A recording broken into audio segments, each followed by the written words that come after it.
Hey, this is Lord Potato, and this is What If Naruto Was Beaten Near to Death. Now, this is part 9 of this What If, meaning that this is the end of this What if I get to the very end. But, not the point. Also, I did rewatch what's called What If Naruto Freed an Ancient Being, part 5 or another, and I am going to do that after I kind of finish this What If, but yeah. So, after I finish this What If, I'm going to be uploading this What If, but yeah, then I upload the other one, and then I'll go on with the Joker What if I get to that point. But yeah. But other than that, I am going to try to finish those What Ifs, and then go on to other What Ifs I haven't finished, like the Panda, or maybe some Asta What Ifs, and yeah, maybe some Yuji What Ifs, because yeah. But not the point, let me begin into this What If, and let me shut the fuck up. But, let's begin. So, we go into, well, Naruto. Naruto's in the tuning exams, and of course, we go back into, well, where I kind of last left it off. Mostly in the prison. This is where the prisoners, and even what's it called, the guards, are running around trying to look for a blonde hair man, well, mostly a dirty blonde hair man, because he's been in prison for a while. Right now, kind of escaping. This is where, well, Minato is right now behind a wall, scared for his life. He needs to escape. He's not scared. He's mostly furious, scared, and just a lot of things. He is just feeling very revengeful. He wants to take out the person, the monster, the demon who sent him here. So of course, he is right now escaping prison. He managed to escape prison, but this all happened about a month ago. This is what, well, we go into mostly the tuning exams. The tuning exams is already the final tuning exams. Everything is right now in kind of preparation. Right now, everyone is kind of in the festival, kind of celebrating or something. But this is where, well, Naruto is right now looking around kind of the tuning exams. Of course, this is the final tuning exams. So of course, where, well, he's looking for either Junko or Umi, or even wants to call Majin or the others, just because he wants to see his friends. Of course, he then saw Mento, who's basically his little sister, and this is where Mento rushes up to Naruto and says, Naruto! Or I mean, not Naruto, Garu! This is where, well, Garu turns around and says, Mento, what are you doing? This is where Mento says, hey, what, wait, oh yeah, the final tuning exam, are you going to be up there, or are you just gonna walk around? You know it's starting in a couple of minutes. This is where Garu says, don't worry, little sis, I'll be there. This is where Garu kind of gives her a kind of just grin and all that. This is where, well, she says, okay, bye. This is where, well, she kind of ran off, but yeah. And because Mentos in the final tuning exam, who's going to be fighting against her oldest brother. Garu is only the middle child, but yeah. But of course, well, Garu is right now walking around what's called the tuning, well, mostly kind of around, not inside the tuning exam, but mostly just around it. This is where, well, Garu says, I think this is enough time to just waste and all that. Should probably get over there. That's where he sees a lot of, like, civilians getting inside the tuning exam kind of arena and all that, mostly the stadium. This is where, well, Garu, he decides to climb up the thing by mostly just scaling it. Of course, using his nails to kind of just stick to the wall and all that, and starts kind of lifting himself up to, well, the stadium, but yeah. But this is where, well, we go into Garu kind of looking over. He managed to jump all the way up, like, on top of, well, the whole stadium. Of course, where, well, he's up there kind of looking around, and he sees all the competitors right now down there. This is where, well, Gaara is down there, who is waiting for his competitor, who is actually Naruto. And this is where other people are saying, damn, he's screwed, dad. Damn, he's fucked. This is where Tsunade is in the Kage booth, even Jiraiya being there. This is where, well, Kushina's in the stadium with, well, Mento and her other two teammates. This is where, well, Gojo is down there, also kind of sitting next to a girl with kind of purplish hair, mostly being Anko Midarashi. This is where, well, they're kind of together holding hands and kind of just laying on each other. Mostly Anko's laying on Gojo, but yeah. There's Kakashi. Well, Kakashi hasn't gotten. Well, he is there. He's mostly just reading his, like, orange book. But a lot of females are glaring at him. That's where Kakashi's sat in. But of course, he's not saddened from the fact that a lot of people are glaring at him. It's just the saddened that none of his students even asked him for training. But yeah, this is where Hinata's down there near her kind of like clan. Even though she really doesn't want to be anywhere near her clan. She wants to be next to Sasuke, but Sasuke hasn't showed up in a little bit.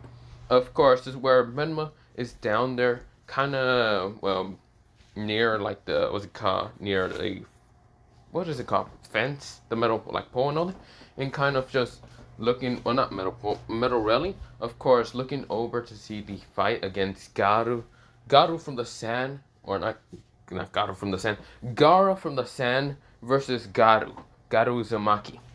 Now this is where, well, a lot of people are just waiting for this. This is where, well, Garu also noticed was in the stadium. Some of his friends also being there, like Majin, what's it called? Vengeance, and also the others. This is where, well, he sees some of the girls and other things. But of course, this is where he does see Umi and Junko also near them, and right now talking to each other. But yeah, of course, this is where, well, Naruto sighs.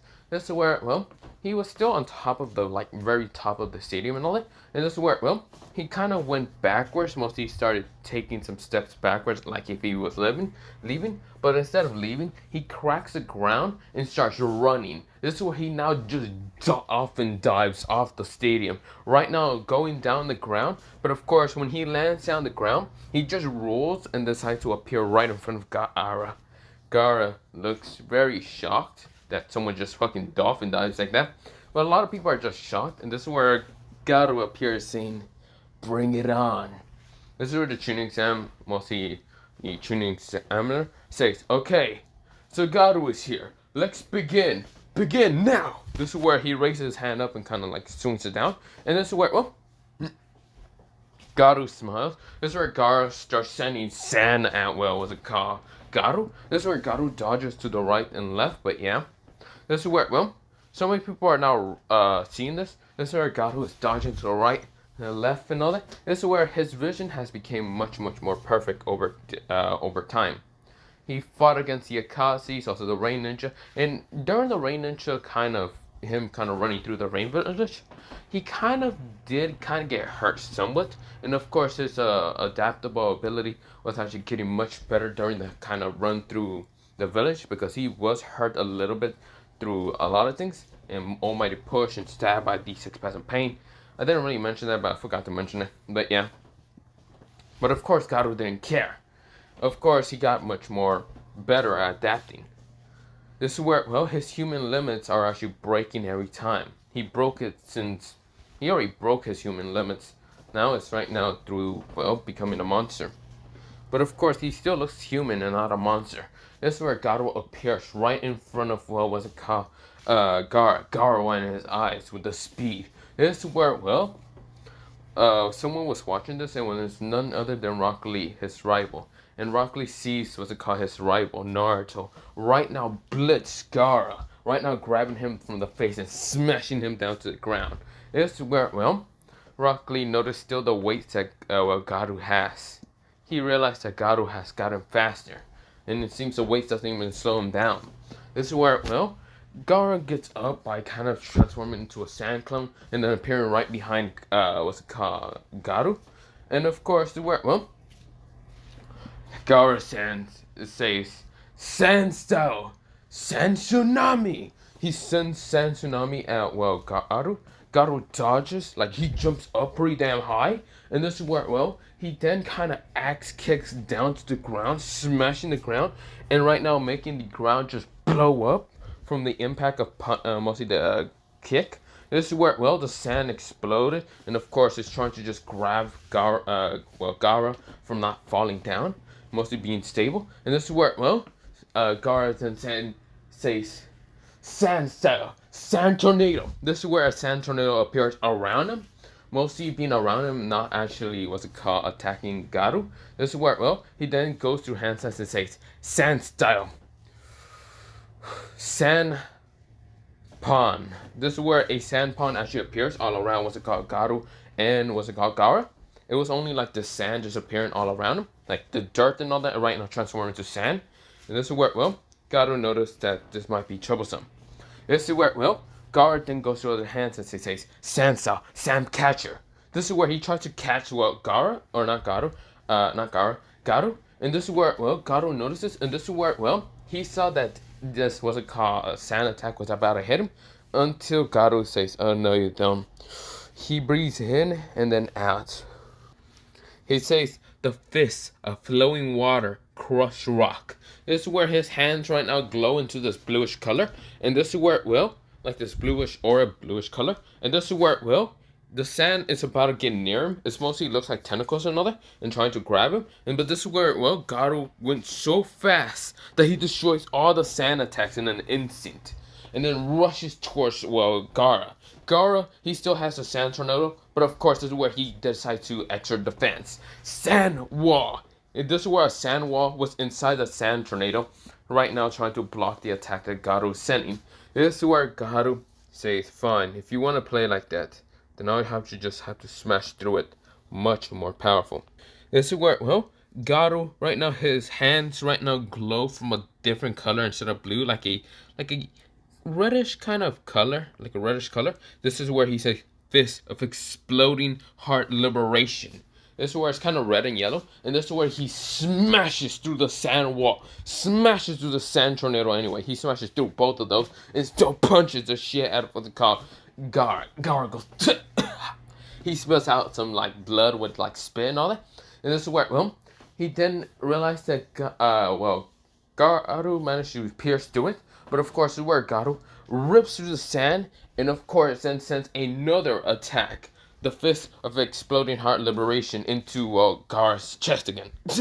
He felt the force this time, a second time. This is where, well, Gaara realized that he can't take many hits, because he already took two very dangerous, powerful hits. This is where, well, he's launched to kind of the ground, and this is where, well, he sees, what's it called, well, Garu. Garu is right now still standing there. Of course, there's still some sand on him, but this is where, well, Garu says, damn it, I'm not going to be able to defeat him, but I can't give up. This is where, well, someone in the stands says, go Gaara! This is where, well, he then looks towards the stadium and sees, well, Tamari. Baki isn't really there kind of cheering, but he says, fuck it. Go Gaara, but he just says go Gaara, not that loud like Tamari is. And this is where, well, Conqueror is saying, yeah, go Gaara! Don't let Gaara intimidate you. This is where, well, other people are kind of just seeing this. This is where, well, someone else screamed louder than was it called, well, Tamari. And this is none other than Junko. Junko says, screw that! Go Garu! This is where, well, Garu just smiles at her. This is where her face becomes pinkish, but yeah. This is where, well, Tamari says, Gaara, go! Use it! This is where, well, Gaara nodded. This is where, well, he didn't really want to use this technique because it was a secret technique that might actually hurt him more than actually defeat what's called Garu. But this is where he had no time to actually focus on that. This is where, well, he claps both of his hands together. The sand started rising up. This is where the Kazekage was watching this. And of course, yes, because he's still alive. Archimaru didn't really kill him, but yeah. But this is where, well, some people are watching this, and the sand started just warping around, well, Gaara. This is where Gaara starts kind of, well, concentrating on the sand. And Gaara is sitting there. He's actually standing there. He's actually letting Gaara do this. This is where Gaara says, I won't give up. No, I won't. You helped me so much, but I won't give up any time. This is where, well, something appears. This is where Gaara's eyes goes into the kind of a goldenish color, but not goldenish, but it looks brass instead. And this is where, well, it has the symbol of like a Shikaku in his eyes, but it's brass color, like it's glowing brass color, like a glowing kind of like brass glow and all that.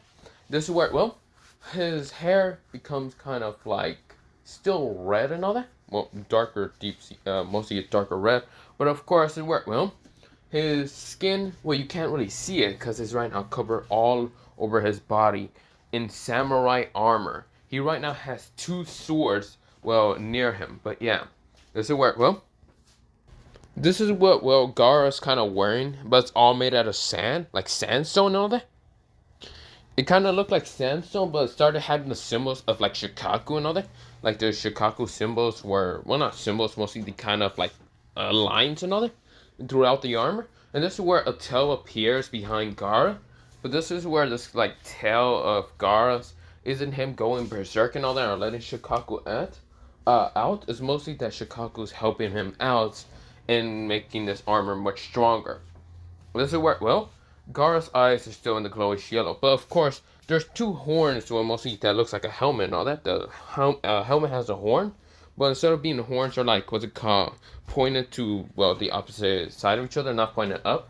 But yeah, this is where, well, Gaara says, bring it on, Garu. This is where the two swords are actually made with steel. Well, it's not even steel, it's actually like a material, well, it's kind of like sand, but you know how sand is mixture with a bunch of other materials, like a little bit of metals and all that? It's kind of made with those metals, but made with also, well, the, what's it called, One Tail's power, One Tail's chakra power. So, of course, those swords seems to be looking indestructible. This is where Garu smiles and does go into a standstill. Well, Gaara kind of has, well, armor, like very powerful armor, but his mobility is actually went down, so his speed is not as great. He has great defense, but his speed is down low. He knew that this was going to be a problem, but he might be able to still capture Garu in a kind of fight. Even though he might be low down on speed because his armor is supposed to be indestructible, but there's one problem here. This armor might be indestructible a little bit, but there's one problem that's needed. Gaara doesn't have much chakra, even though he has a one-tailed Shinchuriki. The one-tailed Shinchuriki doesn't have as much chakra as the nine-tailed. So, even though Gaara and Shikaku are working alongside together in making this armor indestructible, the mobility is down, so the speed in either he swings, like he moves, or just swinging his swords and all that, is down. But it's also, well, costs a lot of chakra. So of course there's the downsides of this armor. This is where, well, Garu kind of sees this and kind of asks Gaara if that thing is actually heavier than what it looks like it. This is where Gaara didn't want to make anything kind of look, well, yes, there's downsides, but he doesn't want to give out any information towards Garu. So of course he rushes, well, kind of waits for Garu. This is where Garu says, I see, you're not going to answer me. Fine, I'll go to you, towards you. This is where he tries to attack, well, Gaara. But this is where he punches at Gaara's armor and felt like it didn't break at all. Unlike every time he punches through sand. This is where he jumps back because the sand armor decides to kind of reform faster than normal. But this is where it tries to also grab, what's it called, Garu. This is where Garu jumps away. And this is where, well, the mark that he hit, it was indented a little before it reformed so quick. But of course, there was kind of like these tentacles trying to go get out of the armor. Like to capture what's it called, Garu. Garu realized that this armor felt like hell because when he punched that shit, it felt like he broke some of his bones. A little bit. But of course, this armor is strong as hell, it's fast regeneration, and the fact that it can also try to act like a grabber, like trying to grab the enemy if the enemy is too quick. So yeah, these are the upsides for the armor.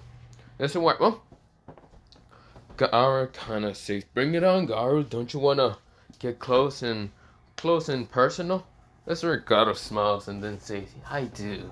This is where Garu appears right behind Gaara, trying to like axe kick him behind, mostly in the back. This is where he smashes his leg, but this is where he realized that the armor didn't crack at all. And this is where he had to dodge a sword swing before it cut his head off. This is where Garu managed to just dodge, mostly like mostly kicked off of Garu's armor before he got his head just swing, mostly cut off by the sword. This is where, well, Gaara says, this is dangerous. Well, nothing. Not Gaara. Mostly Garu says, that's dangerous. Don't you know? Those swords are pretty dangerous. This is where Garu says, don't worry about this. Well, not Garu. Gaara says, don't worry about this, Garu. It's nothing bad. This is where Garu just smiles and says, really? Then let's see who's stronger.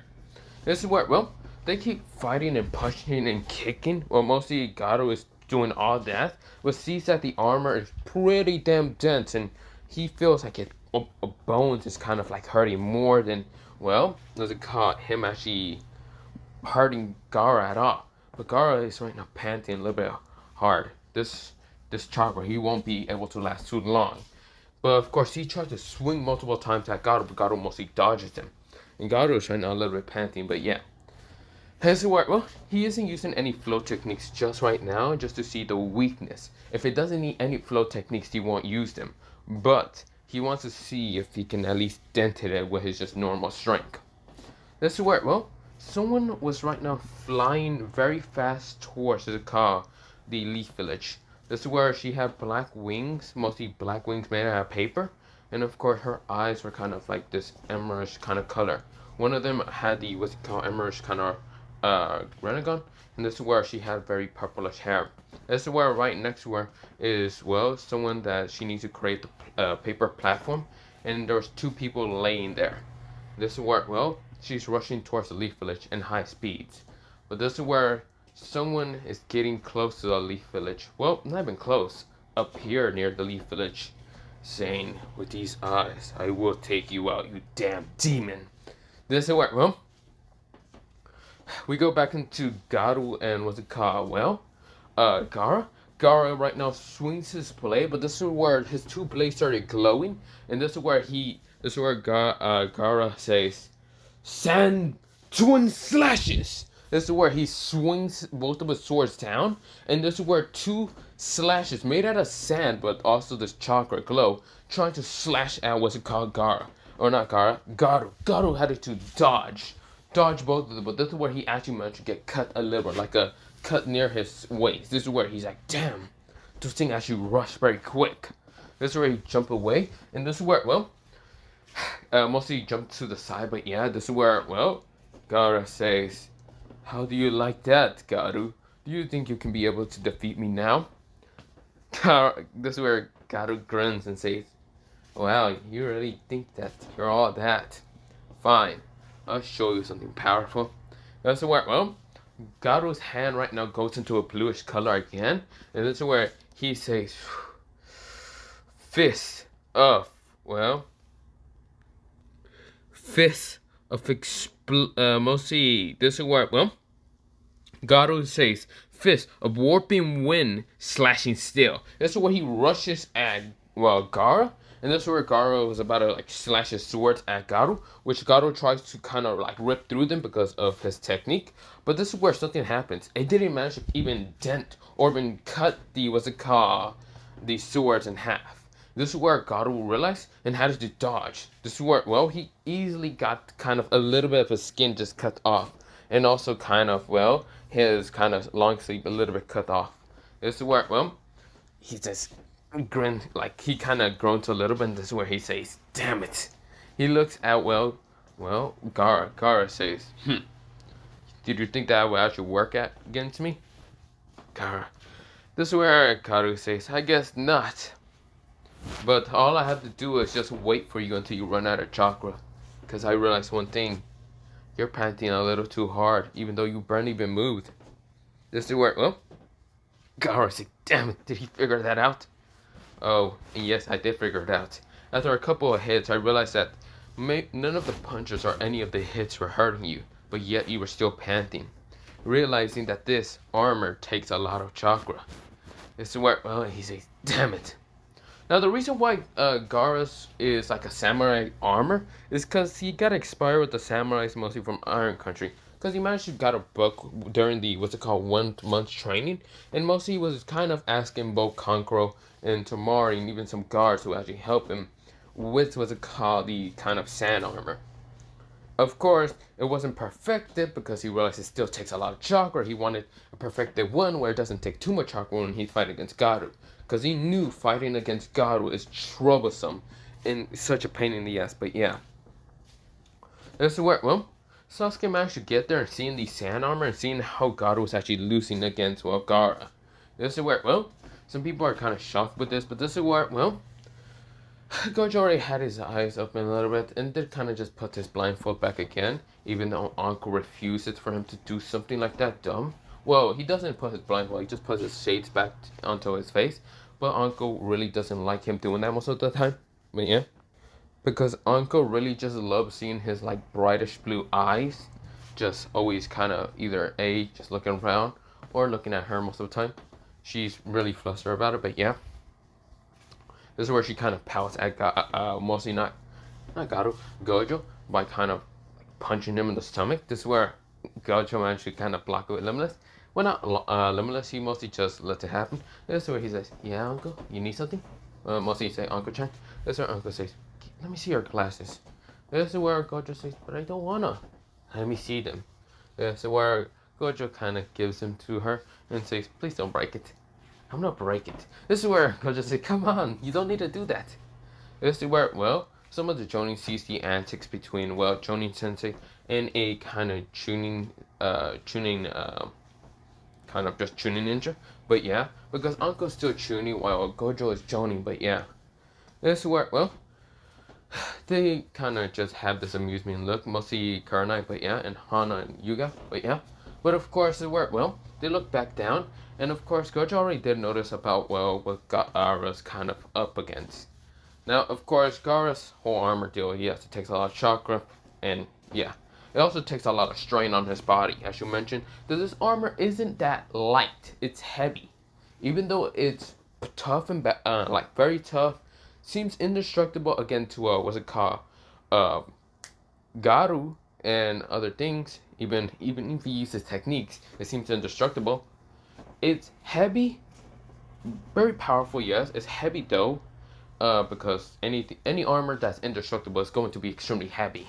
Even if it's like super strong, super powerful, and a little bit flexible, it might still be heavy.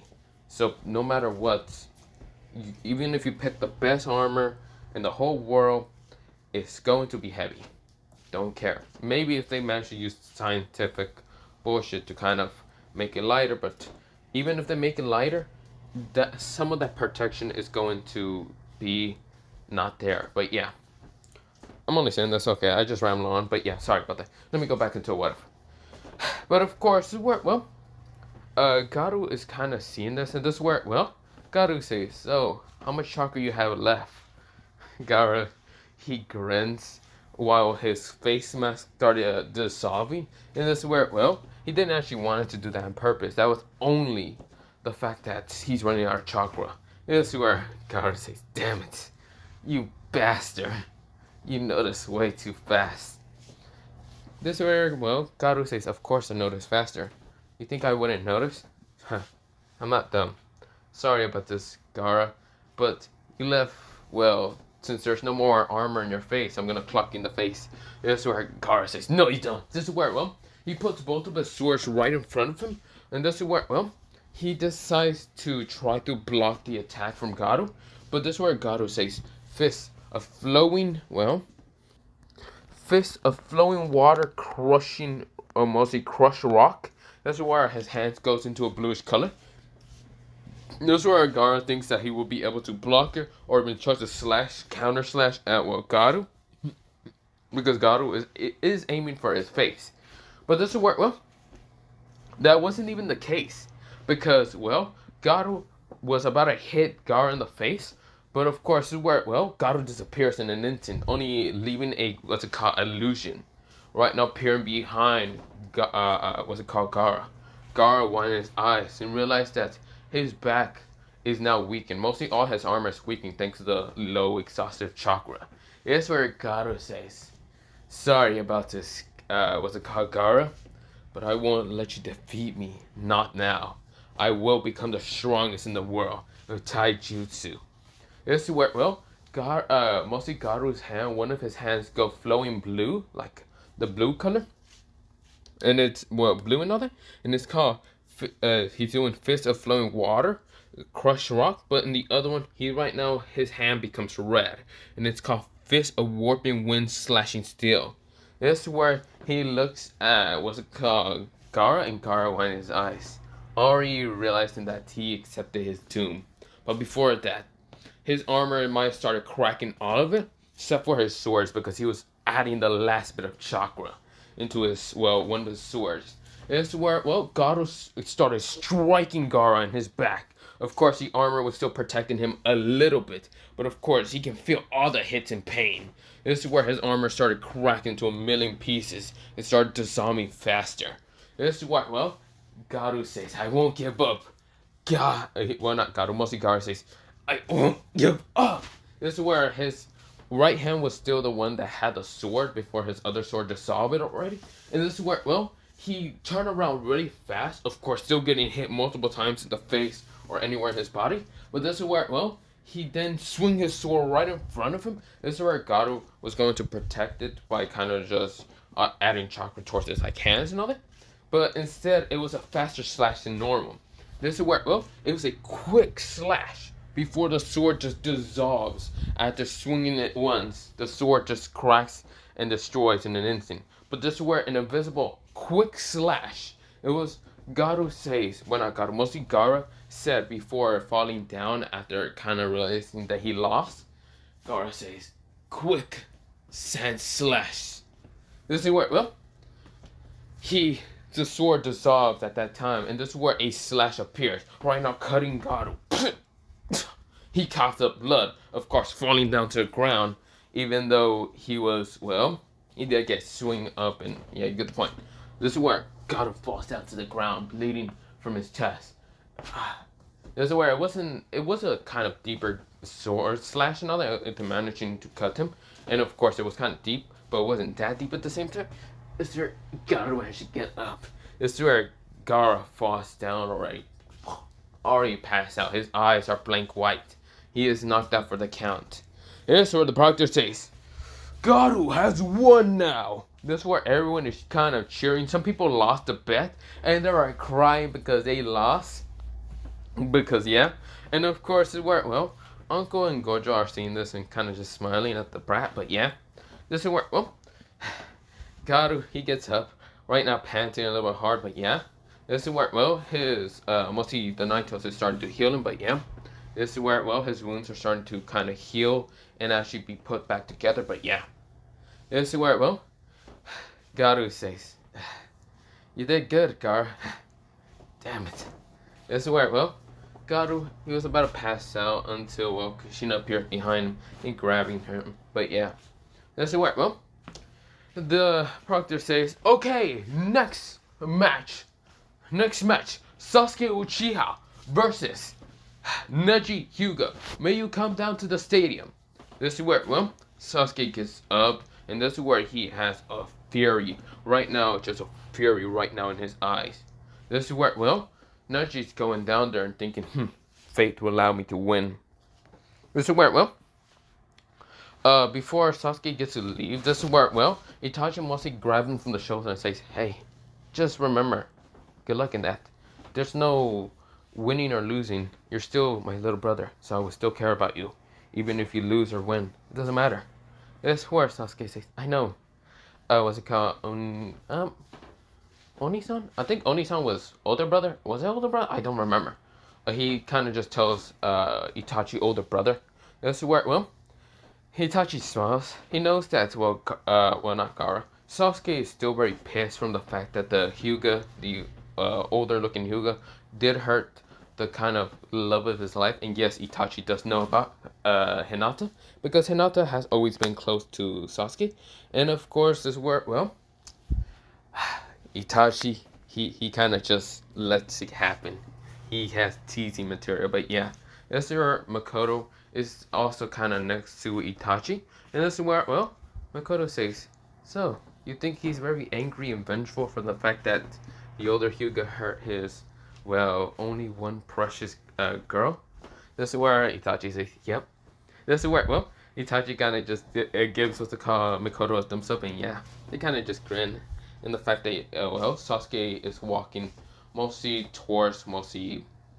he's walking past, well, Kushina and also, well, not Naruto, Gato, from the fact that Gato has passed out from the slash, but yeah. This is where, well, Kushina does kind of, mostly give what's it called a good luck to Sasuke about beating up, well, the Hyuga.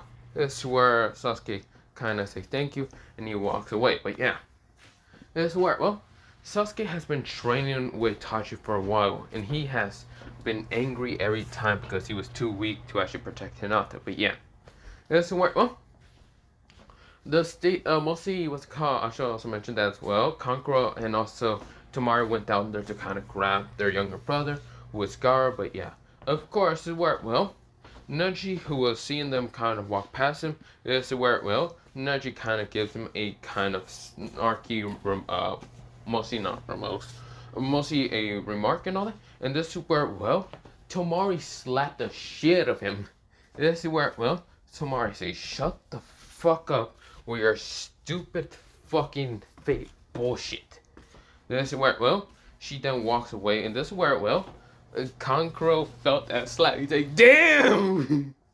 This is where, well, Neji says, you stupid Sen. This is where, well, he walks out, and this is where, well, he's very angry, and of course he has a red mark in his cheek. This is where some people see this and just say, what the fuck happened?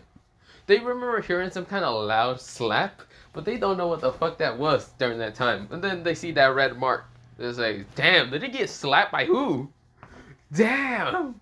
This is where Sasuke gets out there and sees, well, Neji, and sees that red mark saying, damn, who the fuck did that? This is where, well, Neji's very pissed, but yeah. This is where he's very angry and red. This is where, well, some people are saying this and saying, damn. Fucking Hyuga got slapped, what the hell? This is where, well, Tamari kind of, her hands is red because it hurts a little bit because she did give the most powerful slap of, well, what's it called, of just ever in her life. And of course, she's right now looking down at her little brother, but yeah. This is where, well, we go to the stadium, and of course, this is where Sasuke says, it looks like a pathetic Hyuga like you got slapped the shit of. By who? Hope it was Hinata, because you're such a bastard for being her cousin. This is where, well, Neji says, oh, it wasn't her. She's too pathetic to even hit me. This is where, well, Sasuke just looked angry, more pissed than normal, as a remark, but yeah. This is where, well, Neji sees the anger in what's called Sasuke. This is where, well, he says, you see here, little Uchiha, the reason why she can't hurt me is because she has a pathetic friend like you. You didn't tell her anything. She's just so useless, so weak. That's where, well, someone in the stadium says, she's not that pink blonde hair, mostly not pink blonde, mostly she says, she's not that pink or blonde hair bitch. So of course she's not useless. This is where everyone kind of looks around, but yeah, it was mostly, what's it called, Junko kind of saying that. And this is where, well, Sasakura and what's it called, Ino shut the fuck up because they were about to scream for Sasuke, but they shut the fuck up, but yeah. This is where Sasuke almost just giggles a little bit because he knows that that was actually Junko, mostly what's called Garu's kind of friend. Now, of course, this is where, well, Umi kind of giggles, but yeah. This is where, well, everyone else is kind of just laughing a little bit, but yeah. This is where, well, the Hyuga says, whatever.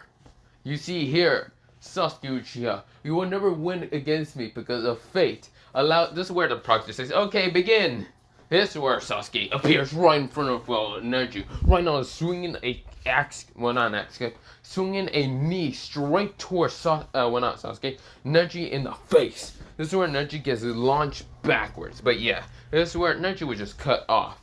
The proctor did this on purpose because he wasn't trying to listen to a whole boring-ass speech.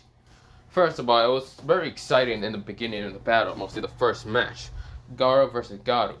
Now, of course, he doesn't want to go to a fucking boring-ass speech, so he said, fuck it. Begin, shut the fuck up. So yeah, this is where, well, both Sasuke and Neji are right now clashing and kicking each other, but yeah. Now, we go into, well, kind of the medical room, and of course, Kushina is just seeing how, what's it called, Garu's doing. Garu is just asleep, but yeah, he kind of wasted a little bit of energy. But yeah, this is where Junko and Umi appears, and this is where, well, when Kushina saw this, her face lit up, and this is where, well, she then says, hello there, daughter-in-laws. This is where, well, their face becomes both red because with Kushina, because she already accepts him into the family, like, so fast. Like, they barely even kids, so like, damn. This is where, well, they kind of say, Kushina-san, where? This is where both of their faces are red, but yeah. This is where Kushina says, don't worry, I'll let you be with my son. So I'll let you to kind of be quiet with him. Bye bye.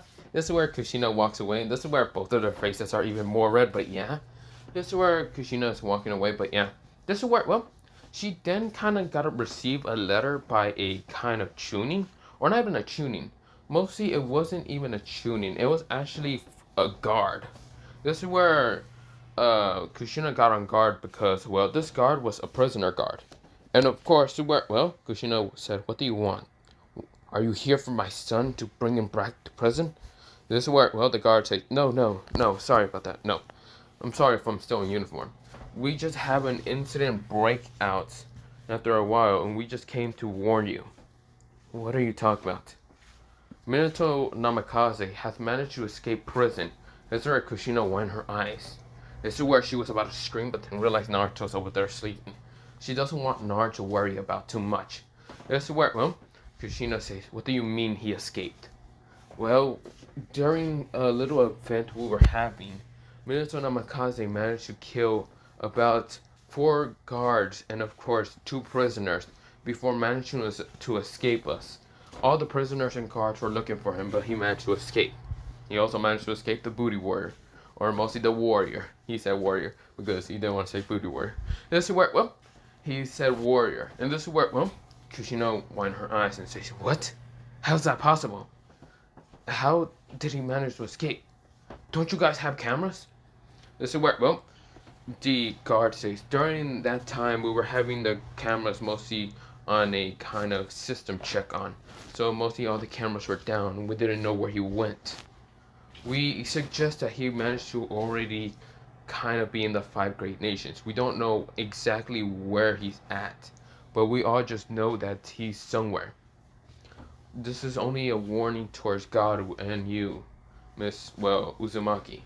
This is where, well, Kushina nodded. This is where, well, the guard was about to walk past Kushina to kind of see Garu, because he does see Garu during the match, and he only waited to kind of tell him this because, well, yeah, the guard didn't want to get in the match because he sees that Garu's right now fighting against a sand ninja, but yeah. This is where, well, before, well, the guard managed to walk past Kushina, Kushina says, stop. He's right now taking a nap. I can't allow you to talk to him right now. The guard understands and of course just walk next to Kushina. Of course, the guard was walking next to Kushina to kind of talk to the Hokage instead. This is where, well, everyone was there kind of just seeing the match right now between, well, Sasuke and Neji. And Neji was using rotation while Sasuke was using a fire style with lightning style at the same time. Fireball, lightning strike down to the ground. We'll see he like touches the ground to send a shocking wave straight towards what's called Neji. Neji felt his legs being shocked, but this is what, well, he then sees a fireball and trying to still do the rotation, but of course his body is feeling paralyzed a little bit, so of course it's kind of getting weaker to the rotation. This is where, well, Sasuke is doing all he can to beat the out of living shite out of, well, the Hyuga, because he is going to get revenge one way or another. But yeah, this is where, well, that is happening, and of course this is where everyone is seeing this match, and I mean everyone. The guy with kind of golden slick eyes is watching this, mostly on top of the stadium. But yeah, or not even top of the stadium, mostly in the kind of in the stadium. This is where, well, he is watching this, and this is where next to him is mostly a girl with kind of silverish hair, and, well, not silverish hair, whitish hair and like silver slick eyes. And this is where, well, Orochimaru says, so how was the fight between Gaara and Garu? And this is where, well, Shiro says, it was fine. Are you saying that, or are you finally starting to like him? This is where, well, Shiro's face kind of was a pinkish tint. And this is where, well, she says, it was fine. His skills in fighting is pretty good. He's pretty decent. This is where, well, Orochimaru says, you know, Shiroi, it's pretty close to mating season. Maybe when you two are 18, you can finally give some. This is where Shiroi says, she walks away, kind of looking away, but of course her face was all red. Very red. That's the word. Well, it was like red as Kushina's face, but yeah. Or not face, mostly hair, but yeah. That's the word. Well, the next was most of the fight is still going on, but of course the word. Well, Tsunade was warned about the fact that Minato no Makase was out of prison, and of course mostly some of the other Kages heard about this because there's some Kages there. Now, there's 4 Kages being there. The first Kage that is there is, well, the Cloud Village. The second Kage being there is, of course, Tsunade. The third is the Kazukage. And the fourth is none other than, well, Onoki. You see here, there's the revolution is happening, what's it called, still in the Mist Village, so that is still happening. So, of course, those Kages are there, and of course, well, when Onoki heard about this, he said, how can you be so unreliable to keeping the what's it called 4 Hokage, the ex-4 Hokage in prison? It's not that bad. He had his chakra sealed away. How did you people manage to fail that bad? That's what the right Kage said. You realize even though he had his chakra sealed away, he's still a genius. It's pretty difficult for a bunch of people who aren't actually shinobis or even close to shinobi level near Minato no Makase. They probably didn't have the skill and techniques to manage to notice that he was going to escape somehow. This went well. The Kazukage says, interesting. Tsunade says, damn it, and we can't stop the tuning exam. Not for just the case that Minato no Makase might be in any of our villages. But he wouldn't be in the Leaf Village, right? No, because there'd be too many guards all around the kind of Leaf Village. There's no way in heck he will be in the Leaf Village. That's the word. Well, Kushina says, that is true. He could be in the cloud, stone. Well, even if he's in the stone, it'd be a terrible idea. Onoki says, because we would have killed him on sight. I don't care if he's alive or not. Our stone shinobi still hate that bastard. That's what the cloud says. Even if he was in the Cloud Village, I don't think he would have been able to survive with the kind of, well, storm that's happening right now in Cloud. A very heavy storm that only some Cloud ninjas manage to survive because of the rough terrain and weather. This is where, well, because the Kage says, the sand, mostly the sand village, has very hot weather. But the sand ninjas knows better than letting a blonde hair person to be in there. If he still has his chakras mostly sealed, it will be a difficult thing to track, but he won't be able to do any illusions or anything. That's where, well, they're all thinking, and right now just thinking. This is where, well, someone right now managed to land to the ground, and right now rushing towards the kind of, well, stadium. Of course, this is where, well, she asked for some help for the medical ninjas, and this is where the medical ninjas just look at her confusing, but of course they decide to nod and help her anyway. Mostly this medical ninja was actually Shizune, and was called a kind of assistant, but yeah, just another assistant. This is where, well, Shizune nodded, and this is where she noticed the purple shirt girl was actually a part of the kind of tuning exam before she was kind of permitted dead or something because her other 2 teammates didn't seem to be there. This is where when Shizune kind of looks up, she saw the girl is right now kind of rushing towards the stadium. That's where she was confused, but this is where she looks at the 2 people that was right now mostly out of the paper, the dark like paper Kikekenkai that right now dissipate the platform. This is where she kind of uses the healing technique to see how hurt they are, and even the what's it called assistant. This is where both of their eyes widen. They were very close to death. Well, they were kind of very close to death. The female seems to be the only one that was close to death. Mostly the blue hair female that had like a paper flower on top of her head. But of course, it starts dissolving after a while. She had multiple wounds of like cuts and like slashes and cuts, or not cuts, mostly these slashes, and also a little bit like a slash in her neck, and of course these like stab wounds. But of course, the older man with reddish hair, which it looks like is kind of going down instead of being just red, because his eyes are the only thing that shocked Shizune, because Shizune was actually kind of looking at the red hair man. Mostly the blue hair woman was mostly by the assistant. The assistant was shocked to even see that she's kind of still alive. But of course, mostly the wounds are kind of being covered up by her paper kind of kenkai. Of course, the older man, the red-haired guy, seems to be very close to death, because he has no eyes, and his lifespan is actually going down faster than normal. This is what, well, she says, what happened to his eyes? Who took them? That's just gross. Shizune says, right now her voice cracking. This is where the assistant looks at it and kind of also sees that there's no chakra going to his eyes because there's no eyes entirely. This is where, well, Shizune says, hey, assistant, I need you to get some guards right now. It should be at the entrance. I don't know how the guards didn't manage to see this. This is where she nodded and kind of rushes to the kind of guard side. And what she sees is Tetsu and is it? I forgot their names, but of course they're like those guards usually in Naruto canon. This is where, well, Shuzin's kind of assistant kind of asked for their help. And this is where they nodded. And of course they went towards it, mostly to help Shizune kind of bring some people towards like a medical bed and all that over there to the medical office. And this is where, well, they started bringing them. Of course, where, well, Katetsu had to be very careful with the older man. Shizune was also helping, but yeah, she was kind of adding medical healing chakra first to the older man. The female, she seems to be strong enough to kind of still hold on to life, but yeah. This is where the purple hair girl is kind of running. This is where she has tears in her eyes. This is where, well, she starts running. Of course, she managed to get to the stadium, but of course, she sees the entrance and or she starts running. This is where she starts trying to sense where Naruto's chakra will be at. This is where, well, she managed to sense where he will be at. This is where, well, she kind of rushes towards the room. This is where a medical person says, hey, are you supposed to be here? This is where, well, she kind of pushes him away by putting paper all around him. And this is where the person was shocked. This is where, well, she managed to rush to the room and open in an instant. Right now, when she opens it, she sees, well, someone waking up. It's mostly Garu.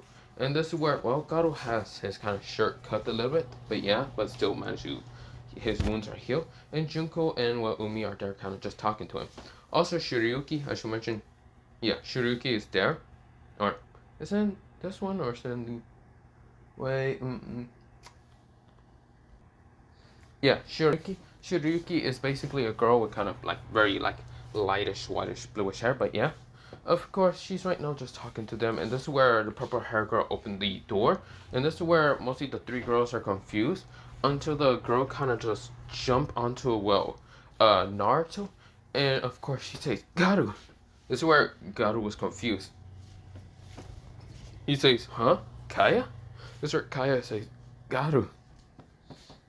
This is where, oh, Garu was confused and says, Kaya, what are you doing here? I thought you will still be in the Rain Village. Since you did get disqualified and other things, I kind of fuck you over.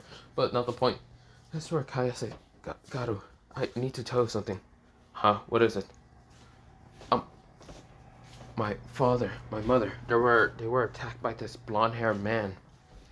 It was shocking, but he somehow managed to kind of push past my father's power because he was weakened during the battle between you and him. But of course my mother tried to attack this man, but this man was still too fast even though we could barely see his chakra. But of course, during the battle between him and my father, he managed to, well, plunge a sword, or mostly, yeah, a sword into my father's chest before taking out his eyes and putting them into his own eye sockets. This is where he took out 2 pair of blue eyes out of his eyes, putting in 2 purple renegons into his own eyes. I don't know how he managed to survive this because there's no way in hell this man could survive the renegon, even implant. This is where, well, after kind of putting in the renegon implant, he managed to get rid of, well, his shirt and get rid of some kind of seals that were on his body, destroying them in an instant with the renegon's abilities. That's where he then says a very powerful technique, Almighty Push, to push all of us out of, well, our tower. Of course, destroying that tower, but of course I managed to still not be injured and of course save my parents. Right now my father and mother should be getting healed by a medical ninja. But the blonde man, he looked like the four Hokage because I saw him in the Paul pictures before getting here. This is where Garu kind of shuts her up before, and then says, "What do you mean? No, the four Hokage should be in prison. He should be right now being taught the lesson by the warrior. Right now we go into prison. This is what the warrior says. How did you let that motherfucker escape? Damn, handsome Minato managed to escape me. Damn that motherfucker. When I manage to get out of here, I'm gonna show him what's good." This is where the guard says, "If we let you out of prison very early, will we be able to trust you to find Minato Namikaze?" Hell yeah, boy. You think I'm gonna let that man escape? That man was the best kind of best booty I ever found. This is where the guards thought of the same thing, and even though it wasn't called prisoners, and this is where, the guard says, "Fine, we'll let you out. We also let you out with your kind of regular clothes. But we don't know if you will be able to make it to 5 Great Nations. We don't even know where he'll be at. Don't worry, guards. I know where to find him. All you gotta know is I know where always my what's it called? My pet should be at." This is where, the guard says, "Go ahead then." This is where, the warrior decides to leave what's it called? The kind of prison. Of course, being accompanied along with some other kind of, like other prisoners. This is where the warrior says, "I'm gonna get you, handsome Minato. You ain't escaping from me any damn time." Yeah. I don't know why I say yeah, but whatever. But of course, we go back into, Garu. Garu says, besides, he's being dealt by the warrior. There's no way in hell he would be able to be here. And also, him taking out your father's eyes? That's impossible. He had burned even a chakra suppression in him. Right now, he can't be able to even use chakra to mold it to either break through the seals. This is where, this is where Kaya says, but, do you believe me anyway? This is where, this is where Garu says, "I might believe you. Yes, I do kind of believe you. Because that man is such a tricky bastard. He probably managed to manipulate some people. Damn it. What happened to the warrior, though? He's kind of worried about the warrior, because the warrior was the man who's supposed to suppress Minato down. Supposed to make him his little bitch. Now, of course, we go into Garu wondering, damn it. Kaya, are you fine? This is where Garu kind of looks at Kaya. Kaya says, I am fine. I just have a little bit of cuts and wounds and other things. But that was just because during the explosion of the almighty push, luckily I managed to use my own Renegon abilities to kind of suppress some of the attacks. But still, I won't use my Renegon's eyes that much because it still hurts me. So yeah, that's good to know. So where did the man go then? I don't know. After the push, when I tried to fly up there, he was gone already. In a flash. So Minato seems. His face just seems to be very grim and very angry at the same time. This is where, when Garu was about to ask her a final question, all they heard was boom outside of, what's it called, the stadium. This is where, the building started moving, and this is where some of the girls managed to kind of almost like fall down, but they managed to fall down on some of the beds, and kind of fell down onto Garu, and this is where Garu managed to catch her before she falls down and hits the ground or anything, and this is where, Garu says, "What was that?" This is where he gets up and just like put, Kaya down, and this is where, half the other girls were confused, but they all kind of started rushing outside. Of course, they see the medical ninja still being there, kind of confused. This is where Garu says, "Can you kind of let him go?" This is where Kaya says, "Oh, I'm sorry." This is where, the medical says, "What is happening? What was that?" This is where, Garu says, "I don't know. We must get outside." This is where, they start rushing outside, and all they see outside is right now a huge crater in the Leaf Village, and someone being there. Right now, his eyes are purple and ripple, and of course, purple and ripple, and of course, where he has blondish hair, blonde, long, dirty blonde hair. But of course, he has blonde, long, dirty hair and all that, and this is where he's kind of grinning with this giant smile in his face, while holding a kind of mostly holding both of his hands out like a T-pose, like if he was God or something. Like if he was supposed to call Aizen. But of course, He did a crater around him. He's right now up in the air. And of course, well, he's wearing the kind of 4 Hokage kind of outfit and all that. Even though it's a little bit kind of dirty and just dirty and dusted. But this is where, well, he's looking around with his Renegon eyes. And this is where, well, he then noticed was a lot of people getting out of the stadium. Mostly ninjas. This is where both Uncle and Gojo appears. This is where others appear also. This is where, well, Minato says, hello there, all of you. Welcome to the battle between me and all of you. This is the 4 Kage appear, mostly Tsunade, the Raikage, Onoki, and even what's it called, the Kazekage. This is where Kushina also appears with what's it called, half of the other guards of the Kages. This is where, well, Jorah was there and all that. Kakashi saw, well, his old sensei, Minato, who was kind of a bastard of a father and all that. This is where Minato and Menma saw him and say, Father? This is where Menma says, Dad? This is where, well, Minato looks at them and grins and nods. This is where, well, Kushina says, aren't you supposed to be in prison for all the crimes you still did? You bastard! This is where, well, Minato frowned and said, shut up, bitch. Do you not know who you're talking to? I'm a god, and I can easily kill you. I will make you mine again by erasing your memories. I'll first like to kill that little brat son first, before I decide to make you mine again, he said, disgusting, licking his lips. This is where, well, the 4 Kage kind of looked disgusted at this man, but yeah. This is where, well, Uncle says, damn it. You're the one, that bastard who traumatized Garu-kun so much. This is where, well, Minato says, hey, snake slut, shut the fuck up. This is where Uncle says, This is where, well, he then says, at least I wasn't the one who decides to go where Orochimaru will be his little fucking toy. This is where Uncle grits her teeth. This is where Gojo kind of puts a multi-hand over her shoulder and all that. He says, calm down. He's only taunting. He isn't that strong. This is where, well, Uncle says, are you gonna? Yeah, I am going to fight him. His eyes are right now, he's showing off his crystal blue eyes. This is where, well, with what's it called? Minato, he says, oh, the 6th size. I guess you're going to fight me, Gojo. Do you really think you're gonna defeat me?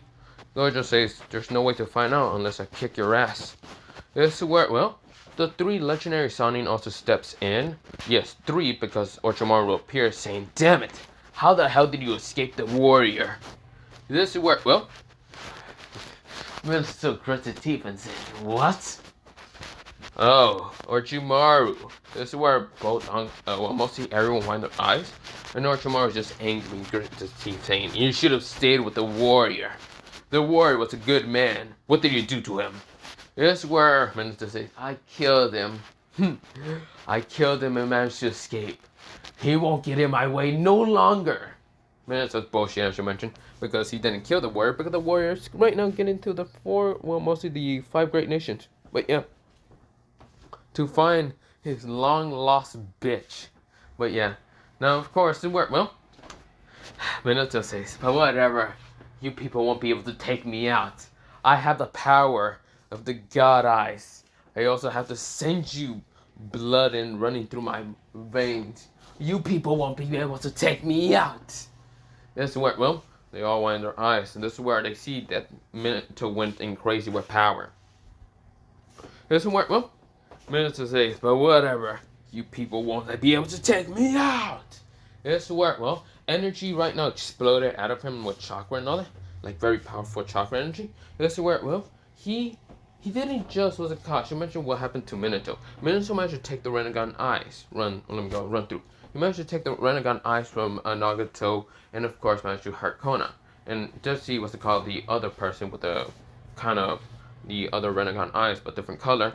But he didn't care. He just cared about the regular ones, the purple ones. And of course, he went to kind of find, well, some of Danzo's kind of like root base, and of course get some DNA, like the Senju bloodline of what's it called, Hashirama, and also some other bloodlines. So of course he has other powerful bloodlines inside him. They managed to mix well with the kind of Namikaze. It's where, well, different chakra infinities actually appear around him. Like if he was a god, he managed to control them all with just a Renegon. This is where that's not just the case. This is where he starts sending attacks at all of the ninjas. This is where Uncle was getting almost attacked, but this is where Gojo appears with Limitless. This is where, well, Gojo says, Uncle, I need you to stay back. This is where Uncle says, but I can help. I know you can, but I love you way too much and I won't let you get hurt. This is where, well, he did kiss her, and of course, this is where Uncle's face became pinkish, but of course, it wasn't the time. This is where she had to kind of, like, get some of the civilians out of the stadium, but yeah. This is where Kushina was trying to attack Minato with the chains, but this is where Minato destroys them with the Renegon ability. Just managed to dissolve them. This is where, well, not dissolve them, mostly absorb them pretty easily before being attacked by Jiraiya with the Rasengan. This is where he managed to use a gravity, stops to stop, Jiraiya from mid-air and all that. And this is where, well, he says, please, you won't be able to hurt me. This is where, well, Jiraiya says, damn it. This is where, well, Orochimaru appears right now trying to slice at Minato with the Kizunaki blade. This is where Minato says, almighty push. He pushes with the car, not Jiraiya, both Jiraiya and Orochimaru away down to the ground, smashing to the ground. This is where Tsunade appears trying to clock Minato, but this is where a barrier of some kind appears. Mostly like a wind barrier. This is where, well, Tsunade felt her arm being kind of like cut and all that. That's where she kind of got pushed away. And of course, the Raikage appears with what's it called, Killer Bee, and says, lancing it out! Double twin, lancing it out! And trying to, like, hit what's it called, will mostly take Minato's head off, which Minato just says, get out of my way! Almighty push! He pushed him away. This is where, well, Hanoki says, particle release! Kazekage! Kazekage says, golden sand style! Golden dust sand style release. This is where he tries to grab Minato and cover him in golden sand, like a golden sand ball. And this is where Onoki sends a particle release straight towards Minato. Minato, who just managed to explode the sand by kind of just swiping his hands once, with just using wind manipulation, and seeing the particle release about to hit him. This is where he blocks it with lightning, like a lightning jab. Like he made a lightning spear and managed to just jab through it. This is where it broke through the particle release and almost hitting Inoki. Inoki won his eyes. It's like if they were all fighting against, well, Madara Uchiha, but a much more powerful Madara Uchiha. Because they haven't yet experienced them fighting against, well, Madara Uchiha, but yeah. This is where Minato's a genius and talented, and managed to attack with the Renegon so much faster. This is where Minato is laughing, saying, none of you will be able to kill me until I kill that demonic brat. I'm going to kill all of you, except some of the women. I'll make them mine. He licks his lips with this greedy look. This is where Kushina just grit her teeth and says, I won't let you do anything like that. This is where, well, she pulls out the sword and tries to cut at his head. And this is where, well, Minato managed to grab her from the neck and says, do you think you have a choice? I'm a goddamn god. Listen to your god. You pathetic, red-haired bitch. This is where he slams her down to the ground by kind of just throwing her down to the ground. She slams down to the ground, but this is where Itachi appears saying, Amaterasu. This is where, because he does have the MS. This is where, well, what's it called? It did hit him with the Amaterasu, mostly, Minato did get hit by the Amaterasu, before he absorbs in an instant, saying, do you think that was actually going to work, Itachi-kun? This is where Itachi says, damn it. This is where, well, half the other kind of like Jonin, some of the people kind of appear. And of course, where, well, Naruto rushes out and sees what is happening. This is where Minato's eyes manage to track what's it called. Well, Garu. This is where he kind of grins. And this is where he sees the girls behind, well, what's it called, Garu. This is where he says, oh, so you were trying to reproduce. That's not happening. This is where 5 different elements of spears appear behind, well, Minato, before launching them at very high speed straight towards, well, Garu. But of course, it didn't hit Garu on purpose. It missed him on purpose before Garu turns around and saw something horrifying. He saw, well, what's it called, Junko's heart stabbed through. Shiryuki's head gets hit by one of the spears. Mostly Umi got hit by 2 spears. Mostly the fire spear hit Junko in the heart. Well, not fire spear, mostly it was a lightning spear. fire spear hit was a cob. Umi in the not Umi, mostly Shuriken in the head, and two spears appear, mostly being wind and lightning hitting was a cob. Well, not wind and lightning. Yeah, wind, not wind, lightning and earth hitting was a cob. Umi in the body, and of course did hit some vital organs. This is where she coughed up blood, and this is where Kaya, who's actually running while next to what's it called them, got hit by the water spear, and this is where she wouldn't be able to kind of use paper release to kind of dodge it. So of course she got hit. This is where she got hit in her heart. This is where she said, "No, gotta." This is where all said it before they all kind of died. Well, mostly was it called Shiryuki couldn't say anything, but yeah, this is where Garu saw this, and his eyes just becomes red, purely red. But of course, well, Minato laughs and says, "Wow, look at that! It seems that I managed to kill them. What a pathetic bunch. Luckily, I managed to kill them so they wouldn't be reproducing any time with a demonic brat like you." Yes, where, well, Menma meant to wind their eyes, seeing Garu, just as friends get killed, was some of the best friends he had, mostly if they were girls.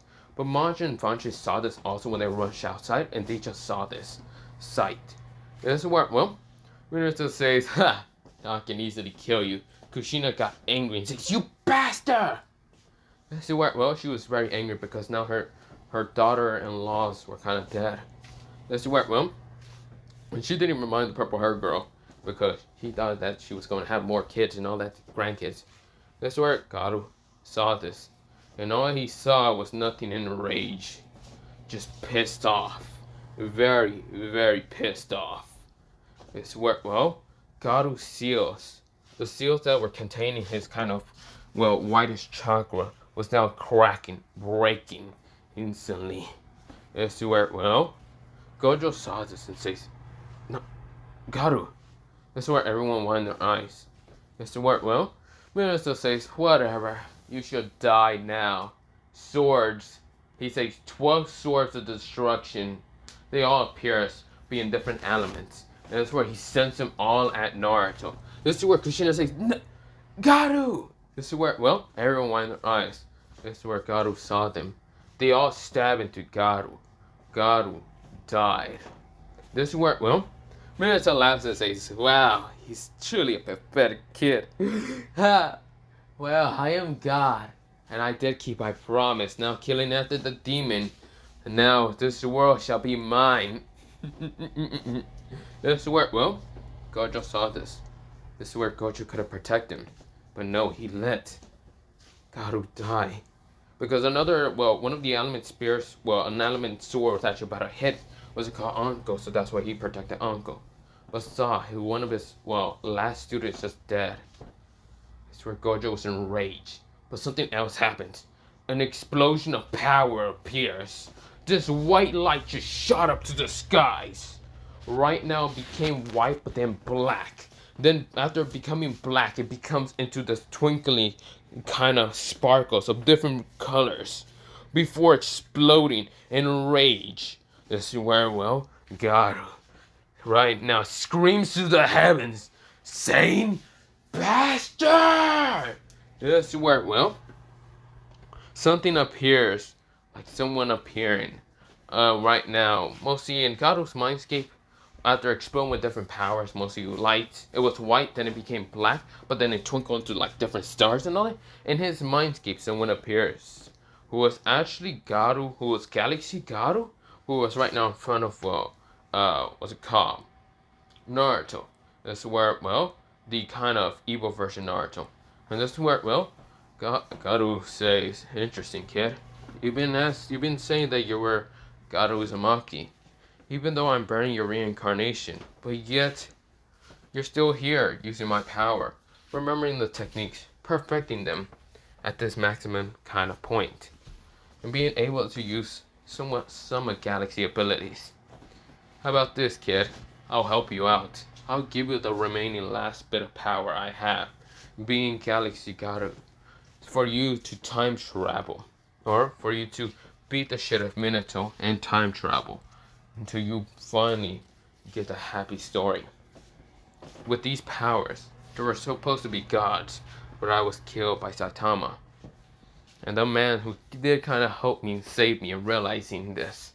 In a different timeline I was saved before being destroyed. In different timelines I was killed. Or other than that. You see here, I wasn't supposed to be here. The only reason why I'm here was because, well, of a time of a crack rift. A long time ago, 12 years happening. That was because there was a battle happening between a god. Or mostly someone who was proclaimed to be a god. And a god slayer. Trying to fix all what the proclaimed god wanted to do. But with those powers fighting and clashing against each other, the God Slayer was not losing, neither with the proclaimed God. But of course, this time rift happens, and of course, making me when I died in different dimensions and different kind of timelines in my world, in my universe, my power managed to seep through there and went through your body. So that's why you have memories of me, but of you at the same time. Just mix her up. We were a mix on accident. This is where, well, the evil version Naruto nodded. The evil version Naruto knows that he isn't truly Naruto. And the reason why he was like God most of the time is because it was an accident mixture up. And it was the only kind of feelings to kind of mix up with the evil version. So of course the evil version was proclaimed to be Garu. But Garu was a separate different entity from its own. They weren't fully mixed, but mostly the evil version was there to always kind of act like Garu, act like Naruto at the same time. But he picked Garu's kind of personality because it was the only personality to protect the good version Naruto from waking up, because he didn't want the good version to wake up any time. He still wanted to live on. He didn't want it to be lost, and of course the good one to kind of forget about the people that he met. So of course he pretended to always be like Garu, not the good version, because he didn't want it to wake him up any damn time.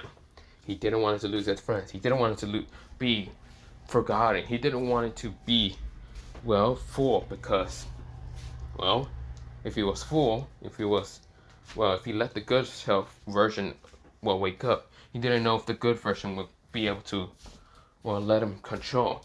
He wanted to be himself. He wanted to be his own self-entity after meeting a lot of good people. He's sounding very selfish. Very selfish he sounds. But yet he didn't care. He was evil. Why would he care about anything? So of course, he knows that the good version should be woken up. So of course he does have to wake up the good version. But when the good version wakes up, the good version hears out the story from the evil version, and even Garu's. This is where, well, the good version just smiles before just saying, you can take in control. You've been good for the whole past, well, couple years. So you should be the one to take in control, not me. Besides, I don't really want to live in this world. Pretty much, I don't care about living in this world. If it means I'm supposed to get rid of someone else's life, who lived for 12 years, and me who hid for 12 years, why would I want to get rid of someone else's life? So you be the one to take on control. Actual Naruto. Well, not actual Naruto. He says evil Naruto is actual Naruto, but this is where, well, he says evil Garu or evil Naruto. You be the one to control. I'll disappear. This is where, well, evil Naruto is shocked.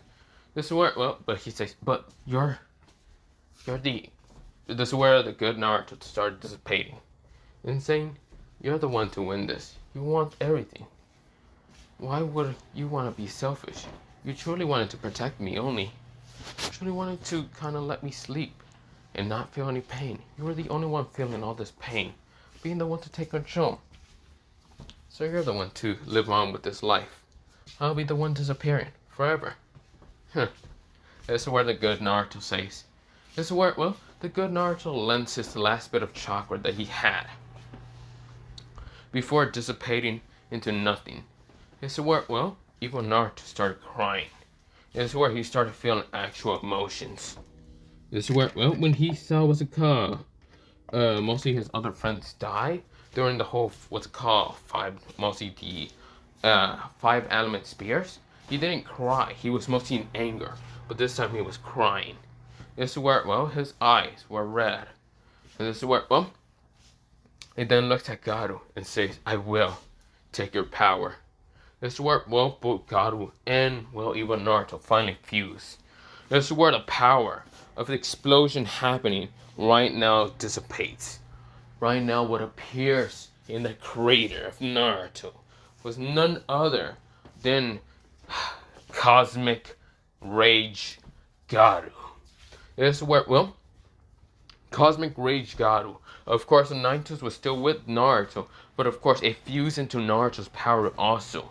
Kind of, the Cosmic Garu kind of had 9 tails in total, but they all had also cosmic kind of color to it.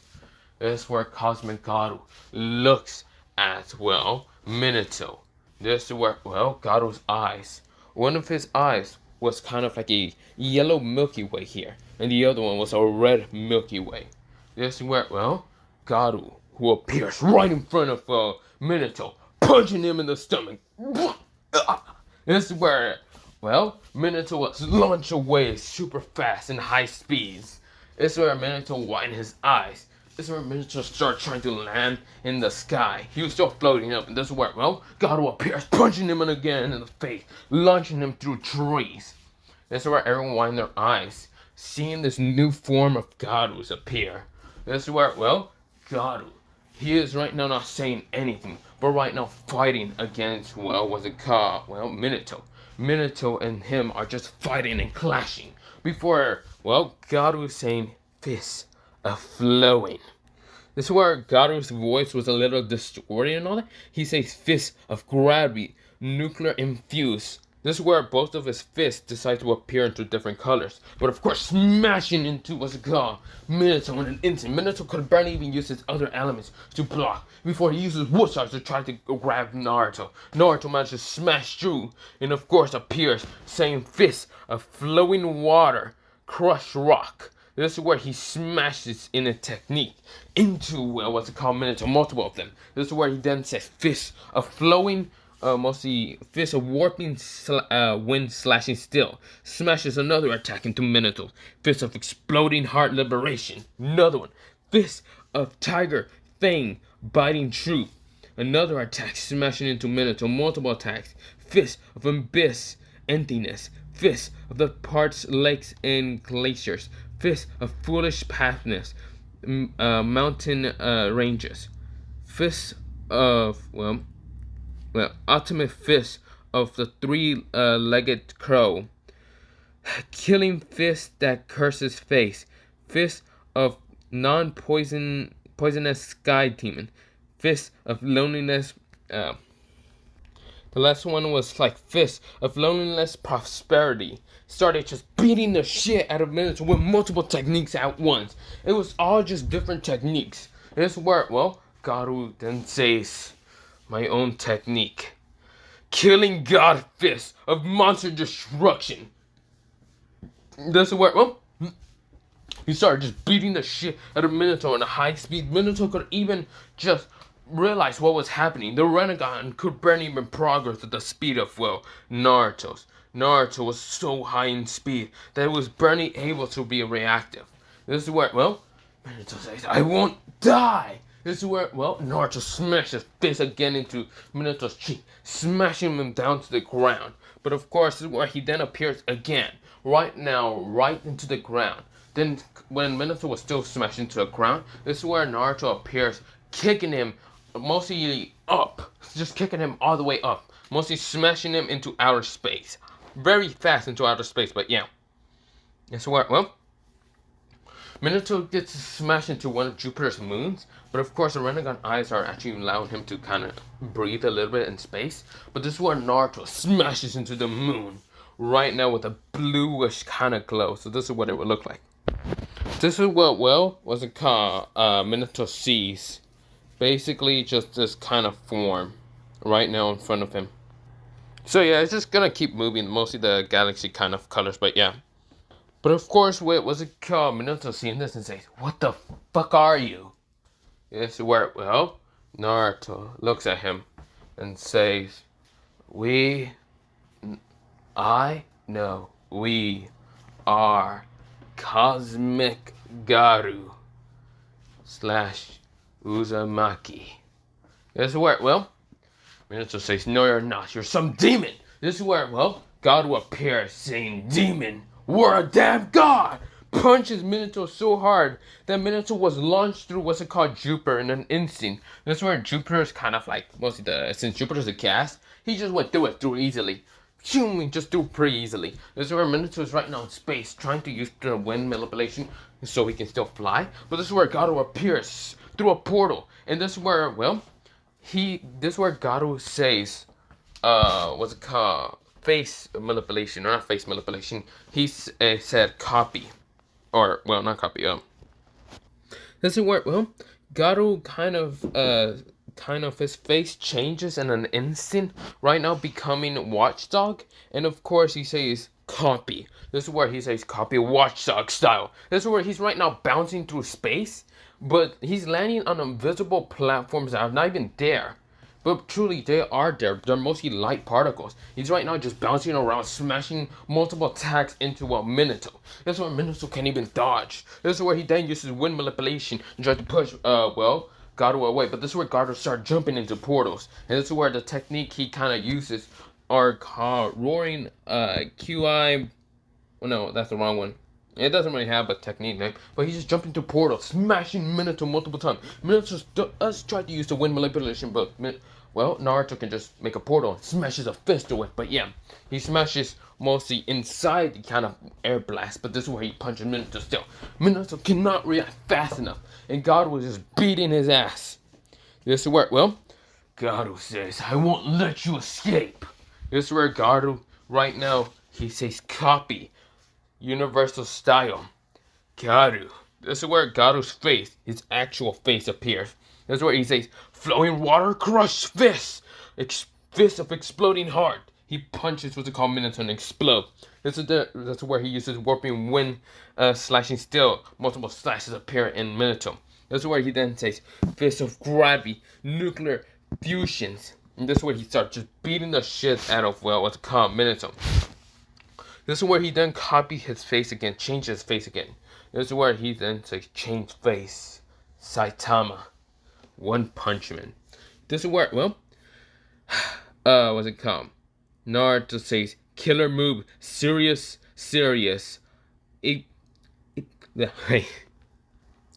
Omnidirectional, serious punches. So this is where, well, so many clones of like look like holograms and all that, or mostly just after image of God will appearing all around, well, Minato, because Minato was right now just on space, just shocked. And this is where he got beat his ass with multiple attacks. This is where then he clocks Minato in the face so hard that Minato's jawline started breaking. The Rinnegan could not keep up. The bloodlines couldn't keep up. His god powers was not keeping up any time. This is where, well, when Minato was kind of, well, what's it called, near Jupiter again, this is where, well, what's it called, Gato wanted to do this, and this is where Gato says, serious sneeze, phew! This is where he blasts Minato into Jupiter again, but just kind of pushing everything of Jupiter's crust away, mostly the kind of gas away. This is where, well, with, what's it called, Gato keeps doing it, Gato is just beating the shit out of what's called Minato so hard. And this is where, well, Gato says, I won't give up until I defeat you. This is where, well, Gato says, Gamma Ray! Blast! This is where he blasts. Well, what's it called? Well, not Gamma Ray Blast? No. What's it called? Was it Gamma Ray Blast? Or was there another one? No. What was it called? Minato felt was the last thing that he will ever see again. This huge punch that said death. That's where, well, what was it called? Naruto or Gato said, serious. Flowing death punch. That's where, well, Minato saw this and says, demon. He was annihilated. the galaxy exploded. But this is where, well, everything just disappeared. Right now, in front of Garu was nothing. But of course, after sending that punch, he destroys the entire universe in an instant. Right now, he was alone. There was nothing for a cross of miles. Miles and miles and miles. It was everything gone. The whole universe was now gone. That's where Naruto realized that he accidentally destroyed everything. He realized that he's the monster. Why would he live? This is where, well, he was about to thinking of killing himself before something stops him. A hand mostly grabbed his hand. And this is where when Garu looks up, he saw a person with a kind of hood, a black hood, with bluish, well, one bluish eye, one turquoise bluish eye, but it had black around it. And of course, he had a mask on, but a scarf, also blowing into the wind, even though there was no wind here. But of course, this is where, well, he had kind of like this black scientist coat, but had a hood on it, of course. This is where, well, he had black pants, a black shirt. This is where he had black shoes on. Well, they kind of look like boots, but they were, yeah, boots. This is where, well, he then had some kind of scythe behind him, a white, glowing, mystical scythe. It was powerful. Garu even felt it. The power was undeniable, very powerful. But of course, this is where, well, he also had a sword next to him, glowing in brightness and crackling with turquoise blue, but also right now seeping some darkness from that sword. The scythe was the same, but it was crackling with white lightning, very powerful. Unholy, but yet sinister, and holy at the same time. But yet it was powerful enough to seem to be able to kill a god in one cut. He didn't know what was happening, but of course, well, this person said, "Hello there. Hello there, Garu Uzumaki." This is where Garu widened his eyes, and even though he couldn't widen his eyes, he just widened his galaxy eyes. This is where, well, Garu says, "Who are you?" "Me? Oh, I should also mention this person that have a black kind of like eye patch that seemed to be covering up a like eye, but Garu felt like he was hiding something instead of hiding like an open eye or anything, like if he was missing an eye or anything, but he was hiding something very powerful under that black kind of eye patch. But this is where, well, the person says, "I? Oh, well, you can call me Dark Raikou, the God Slayer. I am someone that can easily kill gods and even destroy universes in an instant. Get rid of those who are those supposed to be false prophecy gods." But yeah, so it seems like you imploded your own universe, destroying everything. This is where God looks down and says, "Yeah, I did. With this power, I thought I saved everyone. Instead, I killed them all." This is where, well, the person named Dark Raikou says, "What do you mean, kill them all? You think you can't save them with your own power? You have the Nine Tails still flowing with you. You still have your cosmic form. You can even get out of it if you want to, but that will kill you in an instant. How about instead of trying to kill yourself and trying to let your soul wander into just despair how about you instead, well, try to reset the world. Like, make you go back in time travel before you did all this. And maybe be also able to stop your evil father. You can take out his eyes. You killed him once, you can take out his eyes in an instant. Your power was already powerful enough. You were only playing with him at that time because of the anger and sadness. With what's it called, being able to reverse time, you will be able to take him out in an instant before he even did any of this. You still remember a lot of things. It's your power. You can do anything. Just remember, the only thing you won't remember is me. Since I am a God Slayer, I do not want you to remember me. Well, I do, but those are only important things. Also, I want to say something. Sorry about messing with your timeline. It wasn't truly on purpose. I was defeating a false for God who was named Protector Naruto, but he became evil after the whole fact that I was kicking his ass most of the time.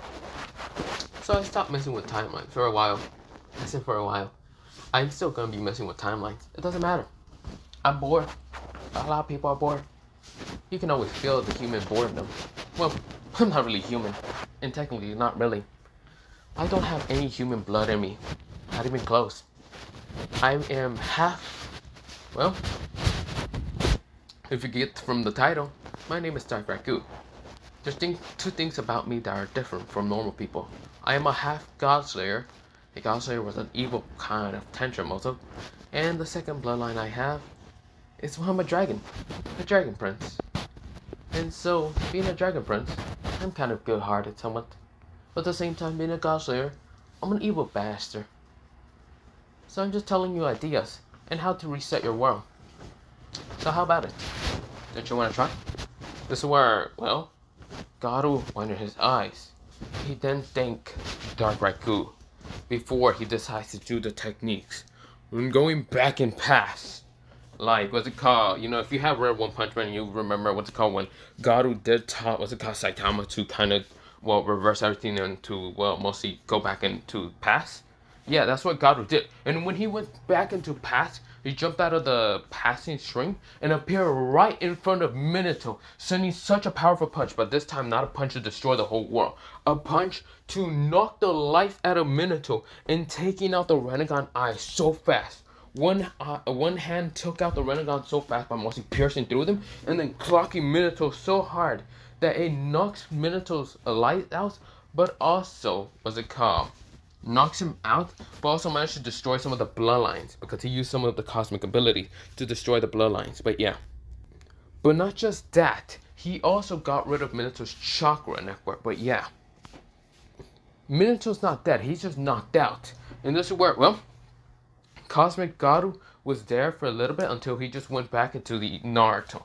That was still coming and running, and this is where when the Cosmic Garu and Naruto smashed together, the actual one that was in this past life, they smashed together, and of course this is where Garu's hair was now permanently, instead of being like a whitish color, it was a permanently bluish color, like a beautiful galaxy, like dark bluish color.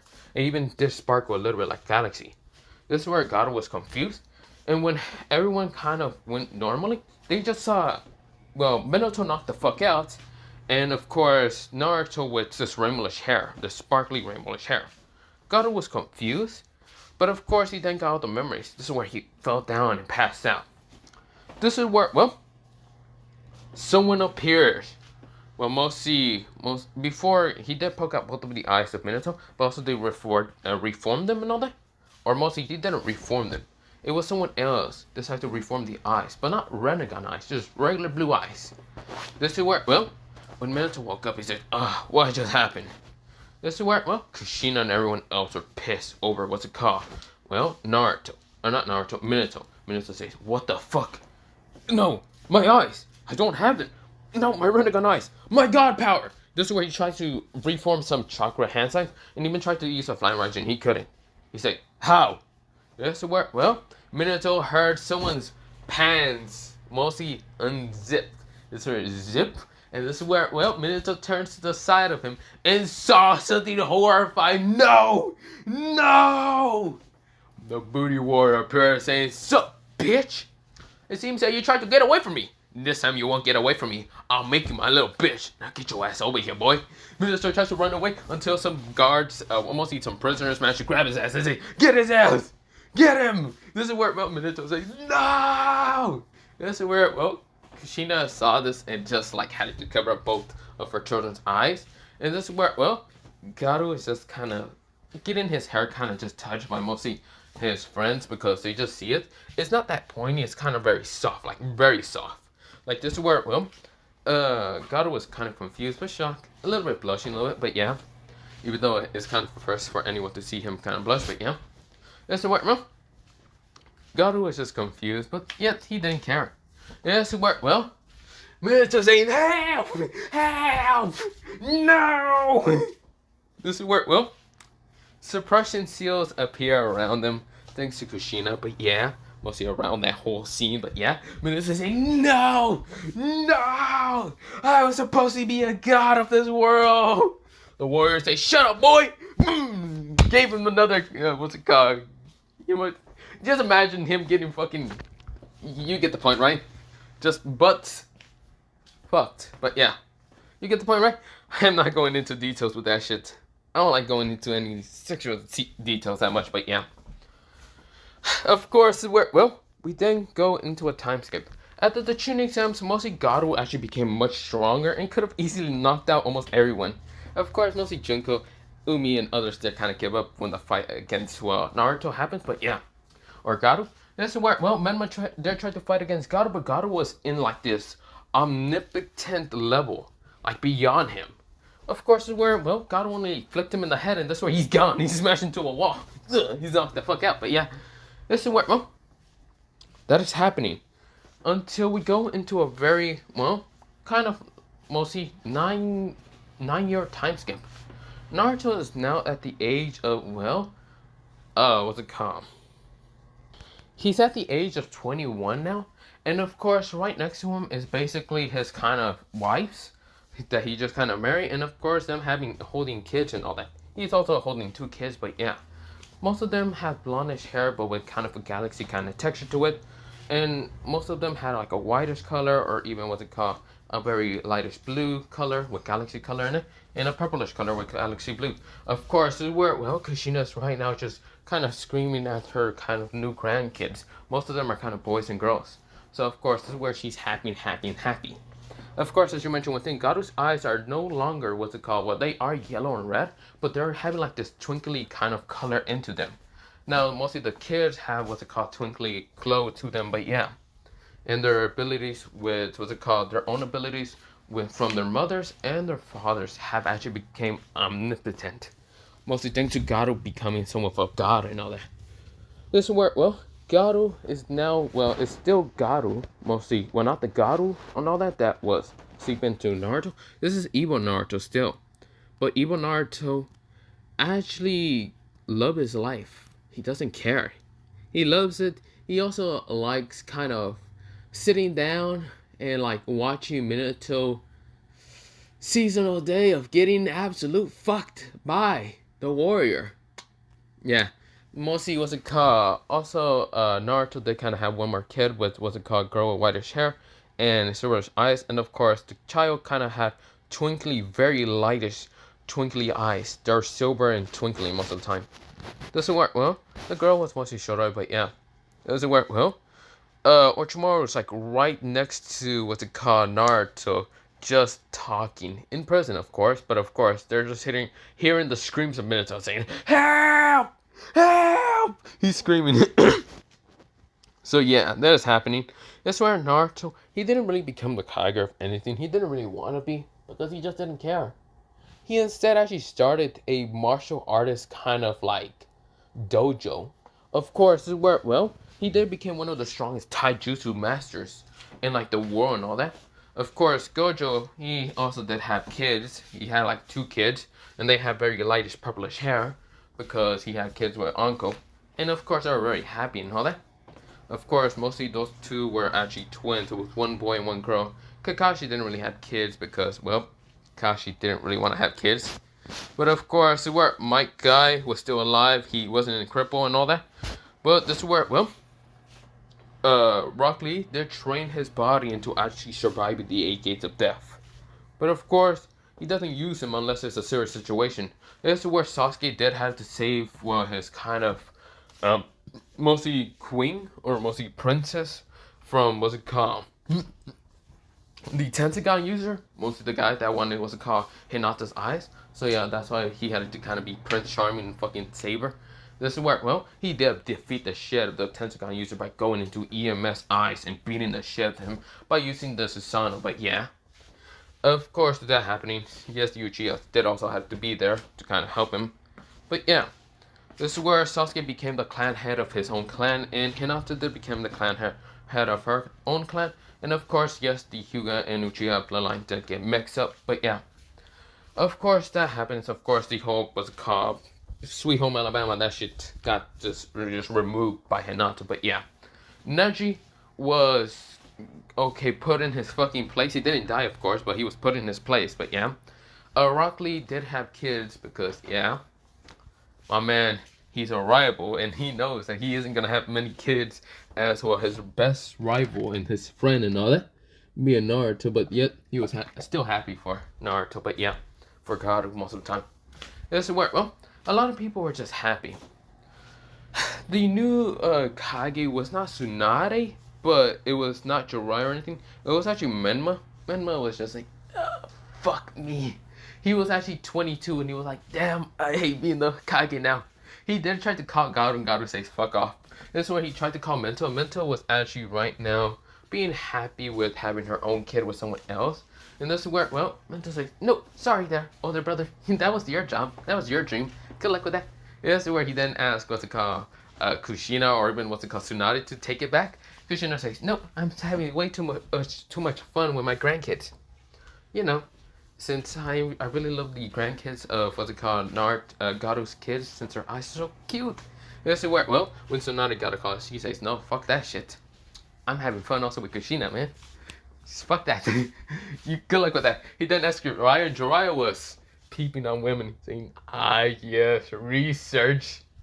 This is where he says, fuck that. He did kind of just like hang up, but yeah, but this is where there's phone and technology and all that. But yeah, it's been a year of just technology and phones and other things being created, but yeah, this is where, well, this universe seems to be back to its actual regular form before the implosion and all that. It seems everything has been normal. There's nothing dangerous happening in this world.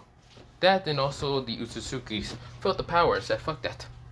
Also Kurama's just living on his own life. But of course, as kind of like a small plushy fox that usually play with the kids. Of course, make some perverted jokes with what's it called, Garu being there and the other girls. This is where, well, Garu usually tells him to fuck off, and this is where he tries to also kick the plushie that was Kurama. Yes, Kurama did turn into a plushie, because Garu, he forgot how to actually put Kurama into a plushie. But yeah. Of course, this is where everything is now into somewhat normal. You can hear the beautiful screams of Minato screaming while the warrior giving him the time of his life, okay? But of course, everything is now normal. Everyone seems to be very happy in this whole universe. But all of this universe is now having to end. But mostly this kind of what if. But yes, if you did like this what if, yeah. But this happened to end. This is part 9 of this what if. Like I mentioned, I was going to end it on part 9. But yeah. Also, I should mention that what's it called? Nagato and Conan are still alive. Just Nagato's eyes were having to put into actual being somewhat robotic, but yeah. And he had to be healed, but he was still in a wheelchair, but yeah. He does see his grandkids. So yeah. Of course, with that happening, this is the very end of this what if. Other than that, I will... Fuck! It's 9:50. Shit, I don't even know if I can actually get to make what's it called part 6 of What If Naruto freed an ancient being. I don't know if I will be able to get that. But if I do manage to finish that one also, that will be the part 6 of it. But this is part 9 of this what if, and I will be ending this off right now. After I go get something. Or not after, mostly now. But yeah, bye. Have a nice potato day, potato night, sleep, potato, potato, and good night. Bye. I also need water. Bye.